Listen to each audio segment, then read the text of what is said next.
He's let us down. That's the view of coaches at the South London Boxing Club, where David Haye trained following his brawl at a press conference with fellow Londoner Derek Chisora. Despite attempts by the sport to clean up its image, coaches at the Fitzroy Lodge in Lambeth fear his actions could encourage copycat behaviour among fans. And Janet Gadgill reports. This is when he was about 15. I think it was after he won a schoolboy title. And obviously this is when he conquered the world from out of one of the local papers. David Haye trained at the Fitzroy Lodge in Lambeth for 6 years until he turned professional. The coaches here today say his reputation and theirs have taken a hit. I think it was disgusting, really. Two professional athletes to act in that way. Just think they've let everyone down, but most of all, they let themselves down.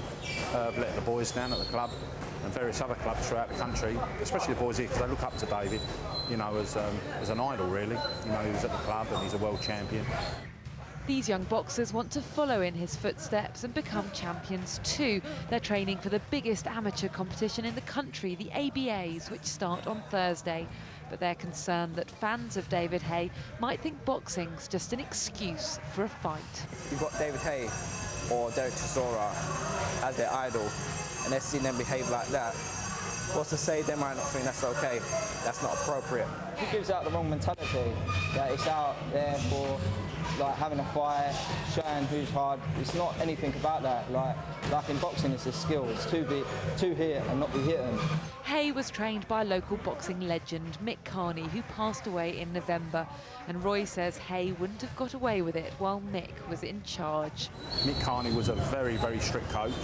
I mean, he'd tell you straight as it was as straight as a die. And I'm sure he'd have a few words to say to David. So boxing's got some work to do to get its image back on track. These young boxers keen to copy David Haye's success in the ring, not his actions outside. And Janet Gadgill, BBC London News.